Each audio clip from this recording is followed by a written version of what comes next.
আমি এতগুলো রেফারেন্স দিচ্ছি, আপনার কি মনে হয় আমি আপনাকে ধোঁকা দিচ্ছি? কিন্তু সেই অন্য বিষয়গুলো আমার কাছে গুরুত্বপূর্ণ স্যার। আসুন আসুন, মঞ্চে আসুন।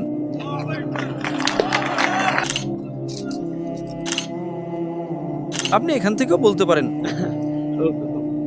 হ্যাঁ স্যার, আমি আপনাকে একটা কথা বলবো। তাহলে আমার নাম অনুপ এবং আমি একজন মেকানিক্যাল ইঞ্জিনিয়ার। তো এই ধর্ম সম্পর্কে আমার জ্ঞান খুবই সীমিত, তাই আমি ধর্মের উপর ভিত্তি করে একটি প্রশ্ন করতে চাই, কিন্তু আমি আশা করব আপনি বাস্তব পরিস্থিতি মাথায় রেখে উত্তর দেবেন। আমি ঈশ্বরে বিশ্বাস করি যে কেউ একজন আছেন, কারণ আমি জানি না এই সৃষ্টি কিভাবে হয়েছে। সুতরাং কেউ একজন থাকতে পারেন, কোনো একজন সর্বশক্তিমান থাকতে পারেন। তো আমি জানি না তিনি আছেন কিনা। আমি আসলে জানি না তার অস্তিত্ব সম্পর্কে। তাই যতক্ষণ না আমি জানছি তিনি আছেন কি নেই, আমার মনে হয় এটা বিশ্বাস করাই ভালো যে তিনি আছেন। কিন্তু যেহেতু সব ধর্মই বলছে যে সর্বশক্তিমান শুধুমাত্র একজনই ঈশ্বর, তাহলে এত ভিন্ন ভিন্ন ধর্ম কেন আছে? এবং যদি ধর্ম সৃষ্টি হয়ে থাকে, তবে সব ধর্মই দাবি করে যে এটি ঈশ্বর বা সর্বশক্তিমান দ্বারা তৈরি। তাহলে যদি ঈশ্বর একজনই হন, তবে ধর্ম আমাদের বিভক্ত করছে কেন? এটা আমার প্রথম প্রশ্ন, এবং আপনার উত্তরের উপর নির্ভর করে আমি আরও প্রশ্ন করতে চাই। ভাই প্রশ্ন করেছেন যে যদি ঈশ্বর একজনই হন এবং বেশিরভাগ ধর্মই বলে যে ঈশ্বর একজন, তাহলে এতগুলো ধর্ম কিভাবে হলো? এর উত্তর দেওয়া হয়েছে কোরআনে সূরা আল ইমরান অধ্যায় নম্বর 3 আয়াত নম্বর 19-এ বলা হয়েছে, একমাত্র ধর্ম, একমাত্র জীবন ব্যবস্থা গ্রহণযোগ্য ঈশ্বরের দৃষ্টিতে, সর্বশক্তিমান আল্লাহর দৃষ্টিতে, তা হলো ইসলাম। ইসলামের অর্থ ঈশ্বরের কাছে নিজের ইচ্ছাকে সমর্পণ করে শান্তি অর্জন করা।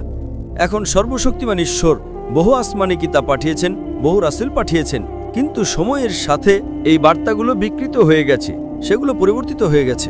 রাসূলদের বার্তা পরিবর্তিত হতে থাকে। এরপর সর্বশক্তিমান ঈশ্বর শেষ রাসূল পাঠিয়েছেন নবী মুহাম্মদ সাল্লাল্লাহু আলাইহি ওয়াসাল্লাম, এবং শেষ আসমানি কিতাব কোরআন। ঠিক আছে। এখন আগে যে সমস্ত বার্তা এসেছিল সেগুলো একটা নির্দিষ্ট সময়ের জন্য ছিল, এবং সেগুলো একটি নির্দিষ্ট মানুষের অনুসরণ করার জন্য। যত রাসূল এসেছিলেন তাদের একটি নির্দিষ্ট মানুষের জন্য পাঠানো হয়েছিল। এখন কোরআন নাজিল করেছেন সর্বশক্তিমান ঈশ্বর প্রায় 1400 বছর আগে, এবং এই কোরআন শুধুমাত্র মুসলিম বা আরবদের জন্য নয়, এই কোরআন সমগ্র মানব জাতির জন্য। কোরআনে উল্লেখ করা হয়েছে সূরা ইব্রাহিম অধ্যায় নম্বর 14 আয়াত নম্বর 1, সূরা ইব্রাহিম অধ্যায় নম্বর 14 আয়াত নম্বর 52, সূরা বাকারা অধ্যায় নম্বর 2 আয়াত নম্বর 185, এবং সূরা জুমার অধ্যায় নম্বর 34 আয়াত নম্বর 41-এ যে কোরআন সমগ্র মানব জাতির জন্য পাঠানো হয়েছে। এখন যেহেতু এটি সর্বশেষ এবং চূড়ান্ত আসমানি কিতাব, এবং এরপরে আর কোনো কিতাব আসবে না, তাই সর্বশক্তিমান ঈশ্বর বলেছেন সূরা হিজর অধ্যায় নম্বর 15 আয়াত নম্বর 9 যে আমি কোরআন নাজিল করেছি এবং আমি এর সংরক্ষণ করব। সুতরাং সময়ের সাথে যেহেতু আগের বার্তাগুলো বিকৃত হচ্ছিল, তাই সর্বশক্তিমান ঈশ্বর সর্বশেষ এবং চূড়ান্ত কিতাব নাজিল করেছেন। এবং সর্বশক্তিমান ঈশ্বর বলেছেন আল্লাহ সূরা হিজর অধ্যায় নম্বর 15 আয়াত নম্বর 9 যে আমি কোরআন নাজিল করেছি এবং আমি একে বিকৃতি থেকে রক্ষা করব। এই কোরআন আপনি পরিবর্তন করতে পারবেন না, তাই সর্বশক্তিমান ঈশ্বর একই বার্তা দিয়েছেন। এজন্য আপনি যত ধর্মগ্রন্থে পড়েন না কেন, মূল বার্তা একই, এক ঈশ্বরে বিশ্বাস করুন। তাই আমি যা বলি আমার কাছে সমাধান আছে। আমি লোকেদের বলি আসুন আমরা একমত হই যে অন্তত একটি বই ঈশ্বরের বাণী। তো হিন্দুরা বলবে আমি বেদকে ঈশ্বরের বাণী বলে বিশ্বাস করতে আপত্তি করি না, খ্রিস্টানরা বলবে আমি বাইবেলকে ঈশ্বরের বাণী বলে বিশ্বাস করতে আপত্তি করি না, মুসলিমরা বলবে আমি কোরআনকে ঈশ্বরের বাণী বলে বিশ্বাস করতে আপত্তি করি না। তাই আমি এই লোকেদের বলি আসুন আমরা তা অনুসরণ করতে একমত হই, যা সাধারণ তা অনুসরণ করতে কি কারো কোনো আপত্তি থাকবে? না না, কারণ এটা তার ধর্মগ্রন্থে আছে। তাই আমি বলি আসুন আমরা এই ধর্মগ্রন্থগুলো পড়ি এবং যা সাধারণ তা 100% অনুসরণ করতে একমত হই। যা সাধারণ নয়, যা ভিন্ন, তা আমরা কাল আলোচনা করব, ঠিক না ভুল? ঠিক স্যার। তো যখন আমরা একটি তুলনামূলক অধ্যয়ন করি, আমরা জানতে পারি যে সমস্ত ধর্মগ্রন্থ, তা বেদ হোক বা বাইবেল হোক বা কোরআন হোক, তারা বলে যে আপনার এক ঈশ্বরে বিশ্বাস করা উচিত। সমস্ত ধর্মগ্রন্থ বলে ঈশ্বরের কোনো প্রতিমা নেই, ঈশ্বরের কোনো মূর্তি নেই, ঈশ্বরের কোনো ছবি নেই। তাহলে আসুন আমরা বিশ্বাস করি যে ঈশ্বরের কোনো ছবি নেই, কোনো প্রতিমা নেই, কোনো ফটোগ্রাফ নেই। সমস্ত ধর্মগ্রন্থ বলে যে একজন সর্বশেষ রাসূল আসবেন যার নাম নবী মুহাম্মদ সাল্লাল্লাহু আলাইহি ওয়াসাল্লাম। বাইবেল এটা বলে, বেদ এটা বলে, কোরআন এটা বলে। তাহলে আসুন আমরা অনুসরণ করতে একমত হই নবী মুহাম্মদ সাল্লাল্লাহু আলাইহি সাল্লামকে। সমস্ত ধর্মগ্রন্থ বলে যখন আপনাকে প্রার্থনা করতে হবে তখন আপনার কপাল মাটিতে স্পর্শ করতে হবে। বাইবেল এটা বলে, বেদ এটা বলে, কোরআনও এটা বলে। তাহলে আসুন আমরা আমাদের কপাল মাটিতে স্পর্শ করে প্রার্থনা করি। সমস্ত ধর্মগ্রন্থ বলে যে নারীর মাথা ঢাকা উচিত। বেদ এটা বলে, বাইবেল এটা বলে, কোরআন আমি রেফারেন্স দিতে পারি। না স্যার, আমার রেফারেন্সের প্রয়োজন নেই। সমস্ত ধর্মগ্রন্থ বলে অ্যালকোহল পান করো না। বেদ বলে, হিন্দু ধর্মগ্রন্থ বলে মদ পান করো না, বাইবেল বলে মদ পান করো না, কোরআন বলে মদ পান করো না। আসুন আমরা মদ পান না করি। আমি যা বলার চেষ্টা করছি তা হলো, আসুন আমরা যা সাধারণ তা অনুসরণ করতে একমত হই, যা আমরা করছি না। যদি আপনি বলেন আপনি একজন ভালো হিন্দু, যখন আপনার বেদ বলছে ঈশ্বর একজন, ঈশ্বরের কোনো প্রতিভা নেই, কোনো মূর্তি নেই, কোনো ছবি নেই, তাহলে আপনি মূর্তি পূজা কেন করেন? বাইবেল বলে ঈশ্বর একজন, বাইবেল এটা বলে না যে যিশু ঈশ্বর, তাহলে কেন আপনি বিশ্বাস করেন যিশুকে ঈশ্বর হিসেবে? আপনি প্রথম ব্যক্তিকে দেখলেন, সে একজন ইংরেজি শিক্ষক ছিলেন। ৪৫ মিনিট ৫০ মিনিট সে নষ্ট করলেন। সেই শিক্ষার কী লাভ যখন সে বাইবেল থেকে একটিও সুস্পষ্ট আয়াত দেখাতে পারে না যেখানে যীশু খ্রিস্ট নিজে বলেছেন যে তিনি ঈশ্বর, বা বলেছেন আমাকে উপাসনা করো? এর কারণ হলো আমরা ঈশ্বরের ধর্মগ্রন্থের চেয়ে অন্য লোকেদের অনুসরণ করছি। তাই আমার সমাধান হলো, যদি আপনি অন্তত সাধারণ বিষয়গুলো অনুসরণ করেন তবে লড়াই বন্ধ হয়ে যাবে এবং আমরা এক হয়ে যাব, কারণ সমস্ত ধর্মগ্রন্থের মূল বিষয়গুলো একই।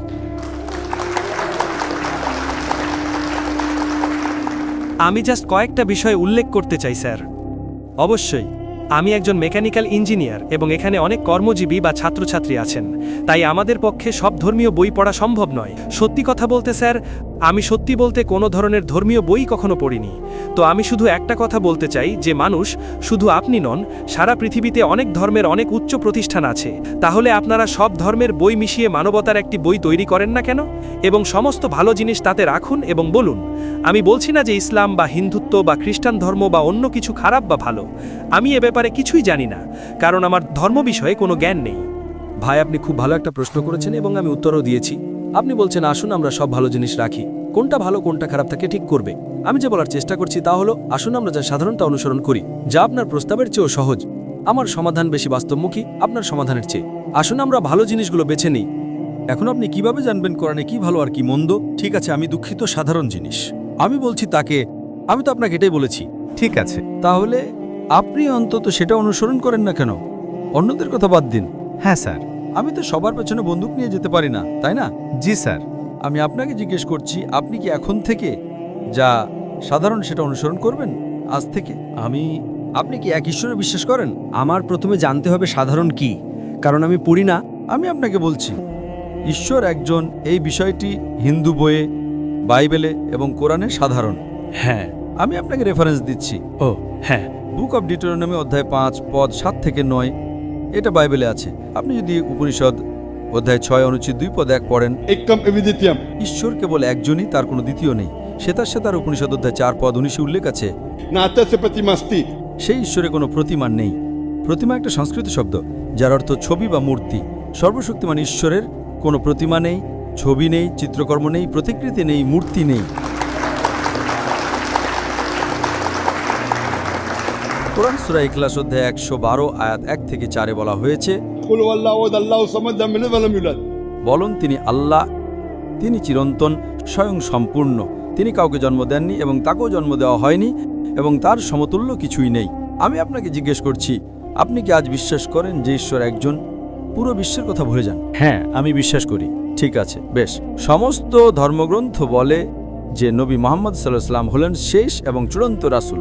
আপনি বাইবেল পড়েন, Book of Deuteronomy chapter number 18 verse number 18. Book of Deuteronomy chapter number 18 verse number 19. In the book of Isaiah chapter 29 verse number 12. Song of Solomon chapter 5 verse number 16. In the New Testament, Gospel of John chapter 14 verse number 16. Gospel of John chapter 15 verse 26. Gospel of John chapter 16 verse number 7. Gospel of John chapter number 16 verse number 12 to 14. আপনি যদি বেদ পড়েন, বেদের বিভিন্ন জায়গায় 100টিরও বেশি জায়গায় নবী মুহাম্মদ সাল্লাল্লাহু আলাইহি সাল্লামের নাম উল্লেখ করা হয়েছে। তাকে কলকি পুরাণে উল্লেখ করা হয়েছে। আপনি যদি কলকি পুরাণ অধ্যায় 2 শ্লোক 4, 5, 7, 15 পড়েন, সেখানে বলা হয়েছে এই কলকি অবতারের পিতার নাম হবে ঈশ্বরের দাস বিষ্ণুযাস, যার অর্থ আব্দুল্লাহ। তার মায়ের নাম হবে সুমতি, যার অর্থ শান্তি, অর্থাৎ আমিনা, যেটা ছিল নবী মুহাম্মদ সাল্লাল্লাহু আলাইহি সাল্লামের পিতা ও মাতার নাম। তিনি একটা গুহায় ওহীবাণী লাভ করবেন, তিনি পেয়েছিলেন। তিনি উত্তর দিকে হিজরত করবেন এবং ফিরে আসবেন। তিনি মদিনায় গিয়েছিলেন এবং ফিরে এসেছেন। এতে বলা আছে তার চারজন খোলাফায়ে রাশিদিন। কোরআন সূরা আহজাব অধ্যায় 33 আয়াত 40 বলা হয়েছে, মা কানা মুহাম্মাদুন আবা আহাদিম মিন যালিকুম। মুহাম্মদ তোমাদের মধ্যে কোনো পুরুষের পিতা নন, বরং তিনি আল্লাহর রাসূল। এখন আমি আপনাকে জিজ্ঞেস করছি, আপনি কি বিশ্বাস করেন নবী মুহাম্মদ সাল্লাল্লাহু আলাইহি ওয়াসাল্লাম আল্লাহর রাসূল? প্রথমত, আমি সেই ধর্মগ্রন্থগুলো পড়ি না। দেখেন, আমি রেফারেন্স দিচ্ছি। আমি এখন এটা পড়িনি। ঠিক আছে, যদি আপনি পড়েন এবং জানতে পারেন যে হ্যাঁ, আমি এতগুলো রেফারেন্স দিচ্ছি, আপনার কি মনে হয় আমি আপনাকে ধোঁকা দিচ্ছি? না স্যার, আমি এখনো এটা পড়িনি, তাই আমি বলছি। ঠিক আছে, আমি রেফারেন্স দিচ্ছি। যদি আপনি পড়েন এবং জানতে পারেন যে এটা সেখানে আছে, তাহলে আপনি কি করবেন? আমি বিশ্বাস করব যে নবী মোহাম্মদ ঈশ্বরের একজন রাসূল, কোনো সমস্যা নেই। তাহলে এখন যদি আমি আপনাকে কোরআন দিই এবং কোরআনে দেখাই, তাহলে কি আপনি বিশ্বাস করবেন যে তিনি ঈশ্বরের রাসূল? স্যার, আমি আপনাকে বাইবেল দেখাবো, আমার মোবাইলে আছে। আমি আপনাকে এখনই দেখাচ্ছি। 1 minute. আপনি কি দেখতে চান? না না স্যার। আসুন, আমি আপনাকে দেখাবো। আসুন আসুন, মঞ্চে আসুন।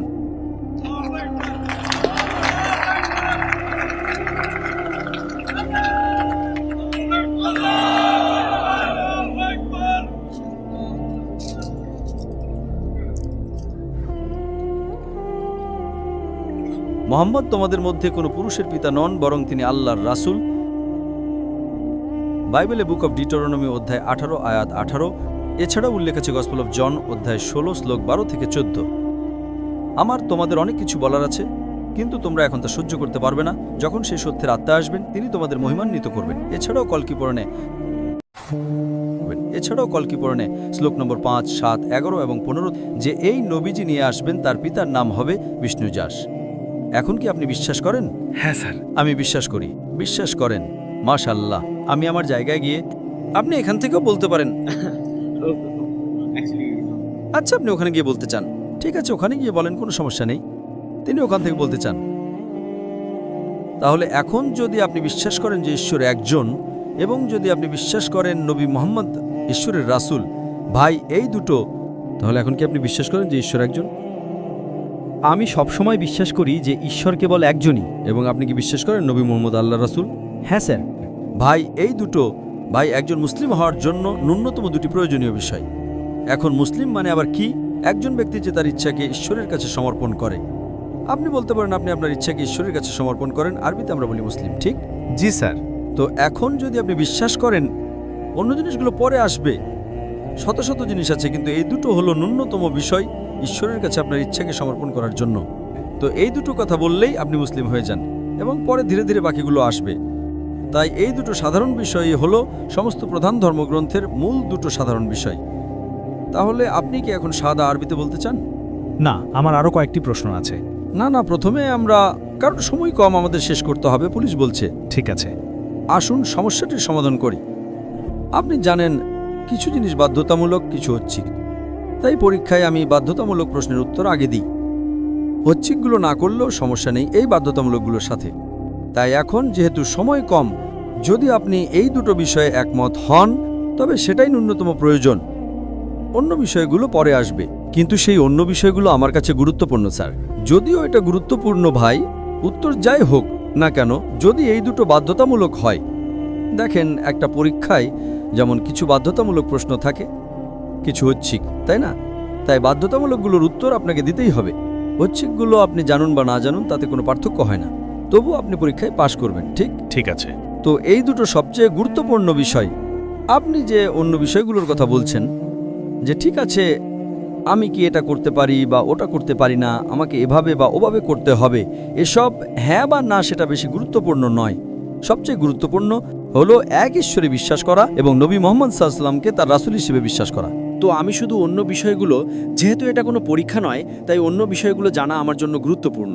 ঠিক আছে, এটা গুরুত্বপূর্ণ, কিন্তু সেটা আপনি পরেও জানতে পারবেন। আপনি জানুন বা না জানুন, দেখুন, যখন আপনি স্কুলে প্রবেশ করেন, আপনাকে প্রথমে ভর্তি হতে হয়। হ্যাঁ স্যার। আপনি এটা বলেন না যে তারা আমাকে ক্লাস 3-তে কি পড়াবে, ক্লাস 4-এ কি পড়াবে। তারা আপনাকে যাই পড়াক না কেন, অন্তত ভর্তি তো হন। আসুন ধাপে ধাপে এগোই। হ্যাঁ, কিন্তু বিষয়টা হলো আমার প্রাথমিক স্তর পর্যন্ত, আমার স্তর পর্যন্ত যতক্ষণ না আমি পরিষ্কার হচ্ছি, ন্যূনতম দুটি বিষয় যদি আপনি এ ব্যাপারে পরিষ্কার হন। আমি আপনাকে বলছি, আপনি কি মানেন যে আমি এই ক্ষেত্রে জ্ঞানী? হ্যাঁ। তো কোরআন বলে ফাসআলু আহলি যিকরি ইন কুনতুম লা তা'লামুন। জ্ঞানীদের জিজ্ঞেস করো। আমি আপনাকে বলছি যে ন্যূনতম দুটি জিনিস আপনার জানতে হবে, যদি আপনি নিশ্চিত হন যে ঈশ্বর এক এবং আপনি নিশ্চিত হন যে নবী মুহাম্মদ তার রাসূল। ব্যাস, বাকিগুলো পরে হবে। ঠিক আছে স্যার, আমি 2 মিনিট সময় নেব। আমি কি নিতে পারি? আপনি কি এই দুটি বিষয়ে নিশ্চিত? হ্যাঁ স্যার। ব্যাস। না স্যার, আমি 2 মিনিট নেব। নিতে পারি? তারপর আমি শুধু আপনাকে কিছু বলতে চাই। ঠিক আছে, বলুন, আপনি কি একমত যে ঈশ্বর একজন? অবশ্যই। আমি এর উপর একটা বক্তৃতা দিয়েছি। হ্যাঁ স্যার, আমি আপনাকে একটা কথা বলবো। তাহলে শুধু ইসলাম কেন? আমরা এটাকে মানবতা বলি না কেন? আমরা কেন পার্থক্য করছি? আমি আপনাকে একটি উদাহরণ দেব। আমার 3 জন বন্ধু আছে। আপনি প্রশ্নটা বুঝেছেন, আমি কি এখন উত্তর দেব? না, আমি আসলে এটা শেষ করিনি। আমি সংক্ষেপে একটু ব্যাখ্যা করতে চাই। আমার ওখানে কিছু বন্ধু আছে, ইরাক থেকে আহমেদ এবং মীর সাইদুল ইসলাম ও সাইদ ভারত থেকে।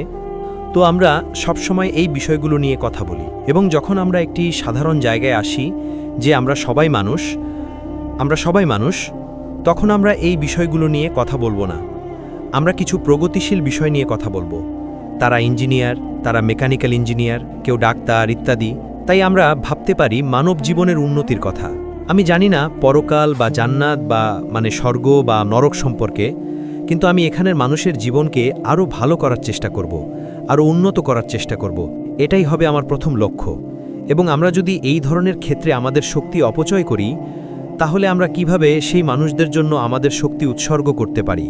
এবং আমি দুঃখিতভাবে বলছি স্যার, আপনার শেষ আলোচনা থেকে আমি এই কোরিয়ান ভাইয়ের নাম ভুলে গেছি, এবং এই আলোচনা থেকে আপনি রেফারেন্স নিয়েছেন হিটলার, ইউএস এবং কিছু আইএসআইএস, তালেবান ইত্যাদির। ওই সবগুলোই ভুল, কিন্তু এটাও সত্যি যে ইউএস বোমা ফেলছে, হিটলার ইহুদিদের হত্যা করছে, এগুলোও ভুল। এবং মুসলিমদেরও একটা খারাপ ভাবমূর্তি তৈরি হচ্ছে, কারণ তারা আইএসআইএস ব্যবহার করছে। তারা আইএসআইএস কেন ব্যবহার করছে, এটাই আমার প্রশ্ন। এবং আমি দুঃখিত যদি আমি আমার কণ্ঠস্বর একটু জোরে করে থাকি। আমি ক্ষমা চাইছি। আপনি 2 মিনিট চেয়েছিলেন, 3 মিনিট ধরে কথা বলেছেন। ঠিক আছে স্যার, আমি শেষ করেছি। কারণ পুলিশ বলছে সময় শেষ, তাই আপনি শেষ বক্তা। আপনি ইতিমধ্যে বেশি সময় নিয়েছেন। সঠিক। আপনি 2টি জিনিস জিজ্ঞেস করেছেন, কেন ইসলাম এবং কেন মানবতার পথে না যাওয়া। আমি আপনাকে বলেছি ইসলামের সংজ্ঞা হলো সর্বশক্তিমান ঈশ্বরের কাছে আপনার ইচ্ছাকে সমর্পণ করা। আপনি যে কোনো নামে ডাকতে পারেন। ঈশ্বরের কাছে আপনার ইচ্ছাকে সমর্পণ করা, ঈশ্বরের কাছে ইচ্ছাকে সমর্পণ করা, এটাই। তাই ইসলাম একটা আরবি শব্দ যার অর্থ ঈশ্বরের কাছে আপনার ইচ্ছাকে সমর্পণ করা। আমরা মানবতা অনুসরণ করি না কেন? ইসলাম মানবতার চেয়ে অনেক ঊর্ধ্বে। শ্রেষ্ঠ মানবতা স্রষ্টার দ্বারাই বলা যেতে পারে। মানুষের সম্পর্কে সবচেয়ে ভালো কে বলতে পারে? স্রষ্টা। স্রষ্টাই মানুষের সম্পর্কে বলার জন্য শ্রেষ্ঠ। তাই মানবতার উপর শ্রেষ্ঠ বই হলো কোরআন। কোরআনের চেয়ে ভালো কোনো বই নেই। তাই একজন ভালো মুসলিম হতে হলে প্রথমে আপনাকে একজন ভালো মানুষ হতে হবে। একজন ভালো মানুষ না হওয়া পর্যন্ত একজন ভালো মুসলিম হতে পারবেন না। তাই ভালো মানুষ হওয়া মানে কেবল ক্লাস 10 পাশ করা, একজন ভালো মুসলিম হওয়া মানে পিএইচডি করা। তাহলে আপনি ক্লাস 10-এ ফিরে আসছেন কেন? স্যার, আমি পিএইচডি নিয়ে কথা বলছি। আপনি একজন ভালো মানুষ না হওয়া পর্যন্ত একজন ভালো মুসলিম হতে পারবেন না। কোরআনের একটা আয়াত দেখান যে মানবতার বিরুদ্ধে, এমন একটিও নেই। তাই আপনি যা বলছেন আমি ইতিমধ্যে তার থেকে এগিয়ে গেছি। আমি আপনার সাথে একমত, আমাদের ভালো মানুষ হওয়া উচিত। কোরআনে এমন একটা জিনিস দেখান যে মানুষের বিরুদ্ধে। আবারও এটাই ইসলামের কারণ। কেন ইসলাম? ইসলাম মানে সর্বশক্তিমান ঈশ্বরের কাছে আপনার ইচ্ছাকে সমর্পণ করা। ইসলাম শব্দটা ব্যবহার করবেন না, বাদ দেন। আমি শুধু আপনাকে বলছি যে যদি আপনি এক ঈশ্বরে বিশ্বাস করেন তবে আপনাকে ঈশ্বরের কাছে আপনার ইচ্ছাকে সমর্পণ করতে হবে। ইংরেজিতে বলেন কোনো সমস্যা নেই। তাহলে আপনি কি আপনার ইচ্ছাকে ঈশ্বরের কাছে সমর্পণ করতে চান? আমি সবসময় আমি ঈশ্বরে বিশ্বাস করি, তাই আমি জানি আপনি এক ঈশ্বরে বিশ্বাস করেন এবং আপনি নবী মোহাম্মদে বিশ্বাস করেন। আপনি কি এখন এটা শাহাদা আরবিতে বলতে চান? না স্যার, আমি প্রথমে আমার সব সন্দেহ দূর করব এবং যদি তা পরিষ্কার হয় তবে। কিন্তু আপনি বিশ্বাস করেন যে ঈশ্বর একজন। আপনি যদি বিশ্বাস করেন যে ঈশ্বর একজন এবং আপনি বিশ্বাস করেন নবী মোহাম্মদ একজন রাসূল, তাহলে আমার মতে আপনি ইতিমধ্যে একজন মুসলিম। হতে পারে স্যার, কিন্তু আমি একজন ভালো উন্নত মানুষ হয়ে থাকতে চাই। অবশ্যই। আমি নিজেকে বিভক্ত করতে চাই না। আপনাকে অনেক ধন্যবাদ।